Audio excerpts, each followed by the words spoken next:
Vlog. ಇವತ್ತಿನ ಒಂದು recipe ಏನು ಅಂತ ಅಂದರೆ ಸಂಡೇ ಸ್ಪೆಷಲ್ ಮಟನ್ ಬಿರಿಯಾನಿ. ಇದರ ಒಂದು ರೆಸಿಪಿ ತುಂಬ ಸಿಂಪಲ್ ಮತ್ತು ಈಸಿಯಾಗಿ ಮಾಡ್ಬೋದು. ಈಗ ಇಂಗ್ರೀಡಿಯೆಂಟ್ಸ್ ಏನೇನು ಬೇಕು ರುಬ್ಕೊಳ್ಳೋದಕ್ಕೆ ನೋಡೋಣ. ಒಂದು ಟೊಮೆಟೊ ದೊಡ್ಡದು ಕಟ್ ಮಾಡ್ಕೊಂಡಿರೋಂಥದ್ದು, 10 ಮೆಣಸಿನಕಾಯಿ, ಅರ್ಧ ಹಿಡಿ ಬಂದು ಕೊತ್ತಂಬರಿ ಮತ್ತು ಪುದೀನ, ಚಕ್ಕೆ ಲವಂಗ 5, ಏಲಕ್ಕಿ 1 ಟೇಬಲ್ ಸ್ಪೂನ್ ಧನಿಯಾ ಪುಡಿ, 1 ಮೀಡಿಯಮ್ ಸೈಜ್ ಈರುಳ್ಳಿ ಕಟ್ ಮಾಡ್ಕೊಂಡಿರೋಂಥದ್ದು, ಬೆಳ್ಳುಳ್ಳಿ 1 ಎಸ್ಲು ಸುಳ್ಕೊಂಡಿರೋಂಥದ್ದು, 1 ತುಂಡು ಶುಂಠಿ, 1/4 ಕಪ್ ತೆಂಗಿನಕಾಯಿ ತುರಿದಿರೋಂಥದ್ದು, ಆಮೇಲೆ 1 ಟೇಬಲ್ ಸ್ಪೂನ್ ಸೋಂಪು, 5ರಿಂದ 6 ಮೆಣಸು. ಇವಾಗ ಒಗ್ಗರಣೆಗೆ ಏನೇನು ಬೇಕು ಅಂತ ನೋಡ್ಕೊಳ್ಳೋಣ. 2 ಮೀಡಿಯಮ್ ಸೈಜ್ ಈರುಳ್ಳಿ ಕಟ್ ಮಾಡ್ಕೊಂಡಿರೋಂಥದ್ದು ಉದ್ದುದ್ದಕ್ಕೆ, ಆಮೇಲೆ 1 ದೊಡ್ಡ ಟೊಮೆಟೊ ಕಟ್ ಮಾಡಿರೋಂಥದ್ದು, ಪಲಾವ್ ಎಲೆ 5, ಅದ್ರ ಜೊತೆ ಸೋಂಪು, ಚಕ್ಕೆ, ಲವಂಗ, ಮರಾಠಿ ಮೊಗ್ಗು, ನಕ್ಷತ್ರದ ಹೂವು 2. ನೆಕ್ಸ್ಟ್ ಎಣ್ಣೆ 7ರಿಂದ 8 ಸ್ಪೂನ್ ಬೇಕಾಗುತ್ತೆ. ರುಚಿಗೆ ತಕ್ಕಷ್ಟು ಉಪ್ಪು, ಪುದೀನ ಮತ್ತು ಕೊತ್ತಂಬರಿ ಸ್ವಲ್ಪ.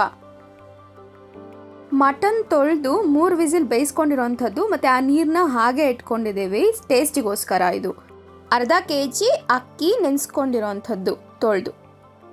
ಇವಾಗ ರುಬ್ಕೊಳ್ಳೋದಕ್ಕೆ ಹೇಳಿರೋಂಥ ಒಂದು ಸಾಮಗ್ರಿಗಳು ಅಂದರೆ ಟೊಮೆಟೊ, ಮೆಣಸಿನಕಾಯಿ, ಪುದೀನ, ಕೊತ್ತಂಬರಿ, ಈರುಳ್ಳಿ, ಆಮೇಲೆ ಚಕ್ಕೆ, ದೊಡ್ಡ ಬೆಳ್ಳುಳ್ಳಿ ಬಿಡಿಸ್ಕೊಂಡಿರೋಂಥದ್ದು ಮತ್ತು ತುಂಡು ಶುಂಠಿ, ಸೋಂಪು, 5-6 ಕಾಳು ಮೆಣಸು, ಧನಿಯಾ ಪುಡಿ, ಚಕ್ಕೆ ಲವಂಗ, ಏಲಕ್ಕಿ, ತೆಂಗಿನಕಾಯಿ. ಇದಿಷ್ಟನ್ನು ಕೂಡ ಮಿಕ್ಸಿಯಲ್ಲಿ ಹಾಕಿ ರುಬ್ಕೊಳ್ಳೋಣ. ಇವಾಗ ಹಾಕಿರೋ ಮಿಶ್ರಣ ಫುಲ್ ಸಾಫ್ಟಾಗಿ ಬರೋವರೆಗೂ ಕೂಡ ಅದನ್ನು ರುಬ್ಬಬೇಕು ಟೇಸ್ಟಿಗೆ.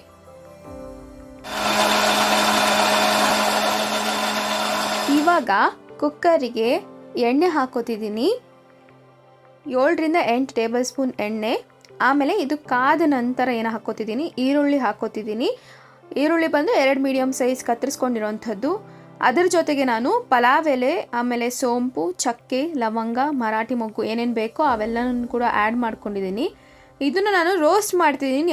ಎಲ್ಲಿವರೆಗೂ ಅಂತಂದರೆ ಆ ಒಂದು ಈರುಳ್ಳಿ ಬಂದು ಗೋಲ್ಡನ್ ಬ್ರೌನ್ ಟರ್ನ್ ಆಗೋವರೆಗೂ ನಾನು ಅದನ್ನು ಸೌಟ್ ಮಾಡ್ತೀನಿ, ತಿರ್ಸ್ಕೊತಿರ್ತೀನಿ.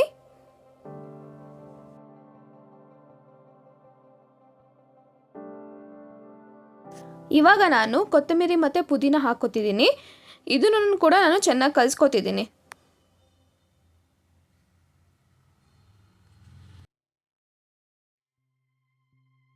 ಈರುಳ್ಳಿ ಸಾಫ್ಟ್ ಆಗೋವರೆಗೂ ಅದನ್ನು ಬೇಯಿಸ್ಕೊಂಡು ನೆಕ್ಸ್ಟ್ ಅದಕ್ಕೆ ನಾನು ಟೊಮೆಟೊ ಹಾಕ್ತಿದ್ದೀನಿ. ಟೊಮೆಟೊ ಹಾಕಾದ್ಮೇಲೆ ಅದನ್ನು ನಾನು ಫ್ರೈ ಮಾಡ್ಕೋತಿದ್ದೀನಿ. ಎಲ್ಲಿವರೆಗೂ ಅಂತಂದರೆ ಆ ಒಂದು ಟೊಮೆಟೊ ಬಂದು ಸಾಫ್ಟ್ ಆಗೋವರೆಗೂ ನಾನು ಅದನ್ನು ಫ್ರೈ ಮಾಡ್ಕೋತಿದ್ದೀನಿ. ಈಗ ಫ್ರೈ ಆದ ನಂತರ ನೋಡಿ ನೀಟಾಗಿ ಫ್ರೈ ಆಗಬೇಕು. ಈ ಥರ ಫ್ರೈ ಆದಮೇಲೆ ಅದಕ್ಕೆ ನಾನು ಇವಾಗ ಮಟನ್ ಹಾಕ್ಕೋತಿದ್ದೀನಿ. ಬೇಯಿಸ್ಕೊಂಡಿರೋಂಥ ಒಂದು ಅಂದರೆ 3 ವಿಷಲ್ಸ್, ನಿಮ್ಮ ಒಂದು ಮಟನ್ ಹೆಂಗಿರುತ್ತೋ ಆ ಒಂದು ಇದ್ರ ಬೇಸ್ ಮೇಲೆ ಹಾಕ್ಕೊಳ್ರಿ.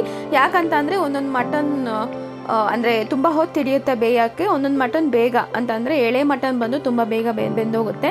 ಇವಾಗ ನಾನು ಬಂದು 3 ವಿಸಿಲ್ಸ್ ಹಾಕ್ಕೊಂಡಿದ್ದೀನಿ.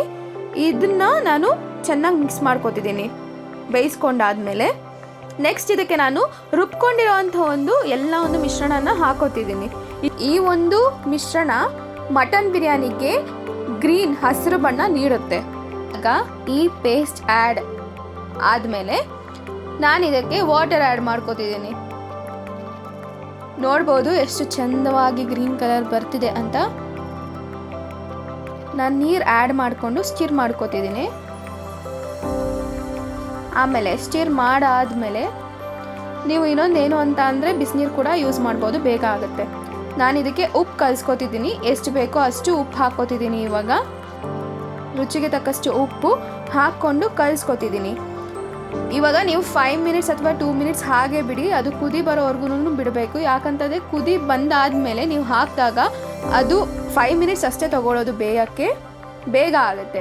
ಇವಾಗ ಕುದಿ ಬಂದಾದಮೇಲೆ ನಾನು ಅರ್ಧ kg ಮಟನ್ಗೆ ಅರ್ಧ kg ಅಕ್ಕಿ ಹಾಕ್ಕೊಂಡು ಸ್ಟಿರ್ ಮಾಡ್ಕೊತಿದ್ದೀನಿ.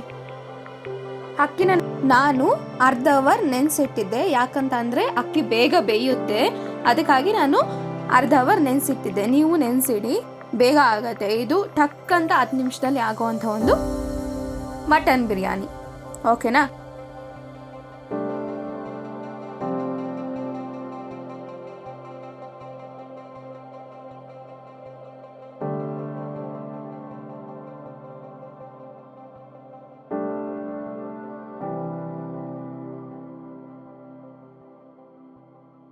ಕುದಿ ಬಂದಾದಮೇಲೆ ನಾನು ಇವಾಗ ಇದಕ್ಕೆ ನಿಂಬೆಹಣ್ಣು ರಸ ಹಾಕ್ಕೋತಿದ್ದೀನಿ. ಒಂದು ಪೂರ್ತಿ ನಿಂಬೆಹಣ್ಣು ತಗೊಂಡು ಬೀಜಗಳನ್ನೆಲ್ಲ ತೆಗೆದು ನಾನು ನಿಂಬೆಹಣ್ಣು ರಸನ ಮಾತ್ರ ಹಾಕ್ಕೋತಿದ್ದೀನಿ. ಇವಾಗ ಫುಲ್ ಕಲಿಸ್ಕೊಂಡು ನೋಡಿ ಕುದೀತಿದೆ. ಇವಾಗ ನಾನು ಲಿಡ್ ಕ್ಲೋಸ್ ಮಾಡಿ 1 ವಿಷಲ್ ಬೇಯಿಸ್ತೀನಿ. 1 ವಿಷಲ್ ಆದಮೇಲೆ ನೀವು ಕಲಿಸ್ಕೊಟ್ಟಾದ್ಮೇಲೆ ನೋಡಿ ಈ ಹಂತಕ್ಕೆ ಬಂದಿರುತ್ತೆ. ತುಂಬ ರುಚಿಕರವಾಗಿರುತ್ತೆ. ಇದನ್ನು ನೀವು ಆಲ್ಮೋಸ್ಟ್ ಅರ್ಧ kg ಅಂತಂದರೆ 5 to 6 ಮೆಂಬರ್ಸ್ ತಿನ್ಬೋದು. ಇದು ಕ್ಷತ್ರಿಯಾಸ್ ಮಾಡುವಂತಹ ಒಂದು ಮಟನ್ ಬಿರಿಯಾನಿ. ಇದನ್ನು ತುಂಬ ಜನ ಇಷ್ಟಪಡ್ತಾರೆ. ಯಾಕಂತ ಅಂದರೆ ಇದರಲ್ಲಿ ಯಾವುದೇ ಅಂತಹ ಒಂದು ಬೇರೆ ಪೌಡರ್ಸ್ ಯೂಸ್ ಮಾಡಲಿಲ್ಲ. ಮನೆಯಲ್ಲಿ ತುಂಬ ಸಿಂಪಲ್ಲಾಗಿ ಸಿಗುವಂತಹ ಒಂದು ಐಟಮ್ಸಿಂದನೇ ಮಾಡಿರೋವಂಥದ್ದು. ಮತ್ತು ಆ ಒಂದು ಕೊತ್ತಂಬರಿ ಮತ್ತು ಪುದೀನ ಟೇಸ್ಟ್ ಬಂದು ತುಂಬ ಚೆನ್ನಾಗಿ ಸಿಗುತ್ತೆ. ಇದನ್ನು ನೀವು ಮೊಸರು ಬಜ್ಜಿ ಅಥವಾ ಬೇಕಂತ ಅಂದರೆ ಚಿಕನ್ ಕರಿ ಅಥವಾ ಮಟನ್ ಫ್ರೈಯಿಂದನೂ ಕೂಡ ಟೇಸ್ಟ್ ಮಾಡಿದ್ರೆ ತುಂಬ ಚೆನ್ನಾಗಿರುತ್ತೆ. ಹಾಗೇನೂ ಚೆನ್ನಾಗಿರುತ್ತೆ. ಈ ವಿಡಿಯೋ ನಿಮಗೆ ಇಷ್ಟ ಆಗಿದ್ರೆ ಲೈಕ್, ಶೇರ್ ಮತ್ತು ಸಬ್ಸ್ಕ್ರೈಬ್ ಮಾಡಿ.